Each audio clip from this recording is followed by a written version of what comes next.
Pessoal, estamos aqui, eu, doutora Camila Fernandes, para falar de um procedimento que houve essa semana e acabou com o falecimento de uma jovem de 33 anos que submeteu a um procedimento estético de PMMA.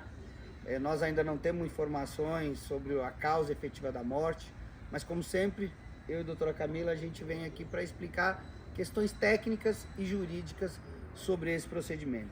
Então, antes de começar, a doutora Camila vai explicar um pouquinho para a gente, né, Camila, o que é esse procedimento, quais são as suas contraindicações, enfim, o que pode acontecer quando alguém se submete a esse procedimento. Isso é uma das coisas importantes para a gente já falar. Isso. Oi, gente, tudo bem? Bom, vamos lá, vamos começar falando aí sobre o que aconteceu, né?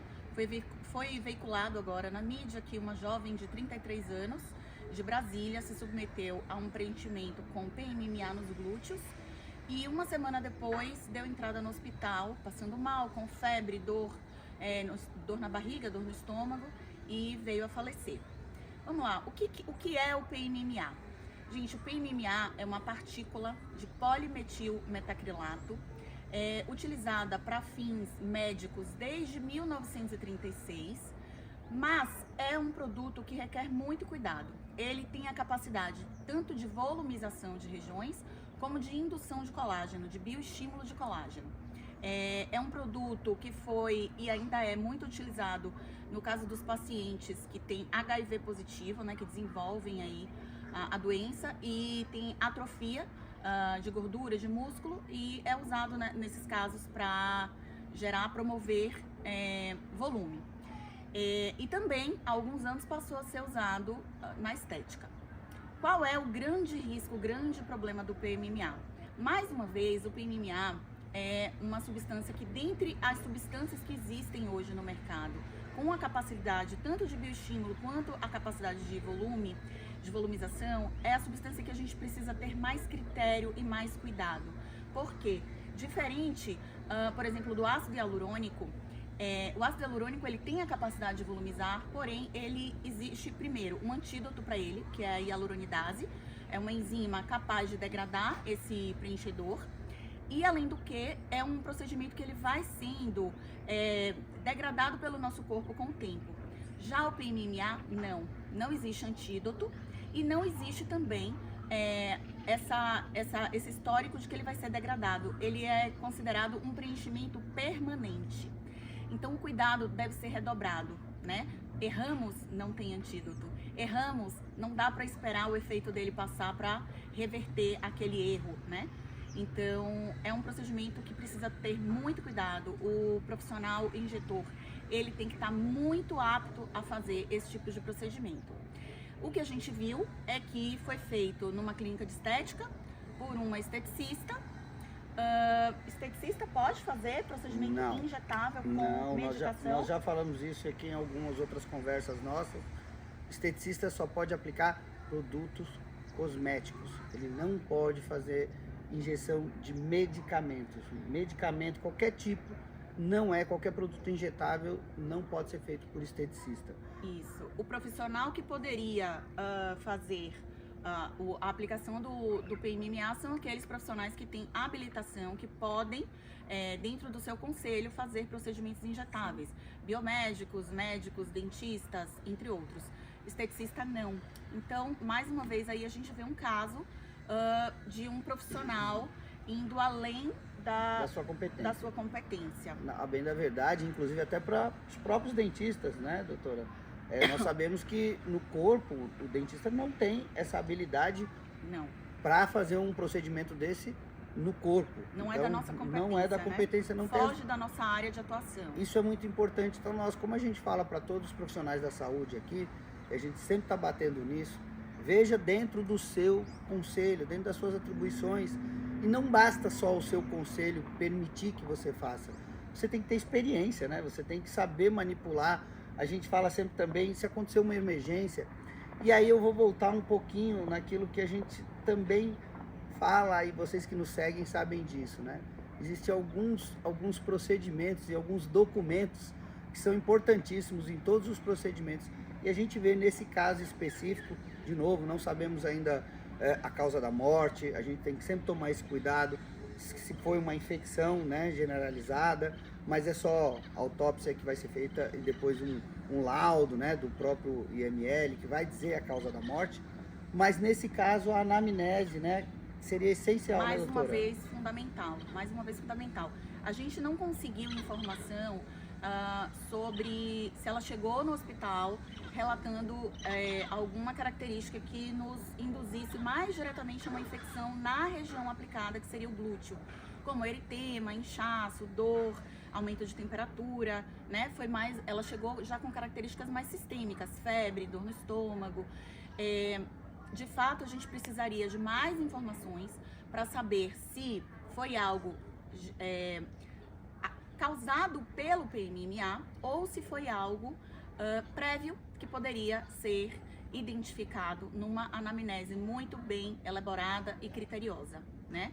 Outro ponto aí que a gente também não tem informação é o transoperatório, o momento onde foi feito, né? Quais os cuidados, qual a marca do PMMA. A gente sabe que existem marcas que não têm Anvisa e existem marcas que têm Anvisa. A gente sabe também que o PMMA de hoje não é mais o PMMA de 20, 30 anos atrás, né? São partículas muito mais puras e que, em teoria, vão trazer muito menos complicações para o organismo. Mas existem algumas características, como uma anamnese muito bem feita, um transoperatório muito criterioso, com muito cuidado em relação a tudo que cerca ali a biossegurança, ao ambiente, ao biofilme, ao controle de biofilme, controle de infecções. E existe também uma outra coisa que também às vezes foge um pouco da competência do profissional, que são os cuidados pós-operatórios, né? Será que esse pertuito onde foi feita a injeção desse produto estava muito bem fechada? Porque a gente sabe que às vezes o paciente tem aquele cachorrinho, olha o meu tá aqui, ó. Tem aquele cachorrinho que chega em casa que vai dar um beijinho, às vezes lambe, aquela saliva já é o suficiente para levar a bactéria para essa região, tá? E a diferença que acontece em relação ao PMMA o que acontece? Todas as vezes que a gente quer uma indução de colágeno, a gente tem ali a partícula que a gente inocula no paciente, seja ela uma hidroxiapatita de cálcio, seja ela um PLLA ou seja ela um PMMA. As nossas células entrando em contato com essas partículas, elas vão gerar um processo inflamatório que vai fazer com que a gente tenha a produção das células colágenas. Essas células colágenas têm o intuito, na verdade, de encapsular essas substâncias. Quando a gente fala do PLLA ou da hidroxiapatita de cálcio, a gente sabe que com o tempo essas partículas vão ser absorvidas no nosso corpo e vão desaparecer. No caso do PMMA, não, ele fica ali para sempre. E uma vez que ele induziu um processo inflamatório que levou à produção de colágeno, a gente sabe que a presença dele ali ao longo dos anos, 10, 20, 30 anos, pode muito bem continuar gerando essa inflamação. E aí vem aquelas temíveis intercorrências que às vezes a gente vê o paciente 20 anos depois que fez o procedimento ter aquela intercorrência. Então, mais uma vez, é um procedimento que a gente precisa ter muito conhecimento, muito controle, precisa também conseguir controlar o pós desse paciente, que esse caso a gente ainda não sabe, né, como foi feito todos esses passos. Não é isso, doutor? Então, mais uma vez, a gente, para fechar aqui, né, acho que a gente trouxe alguns esclarecimentos. Então, para você que trabalha corretamente dentro da sua clínica, você profissional liberal, sempre se recorde, não saia da sua esfera de competência, de habilidade. Faça aquilo que você tem permissão do seu conselho de classe e aquilo que você se sente preparado, né? Por isso que a gente sempre fala, o profissional da área da saúde tem que se preocupar em se aperfeiçoar, em buscar novos conhecimentos. Qualquer outro problema, como um caso desse, tem que cuidar da sua equipe administrativa, a sua equipe jurídica, por isso você tem que estar muito bem preparado.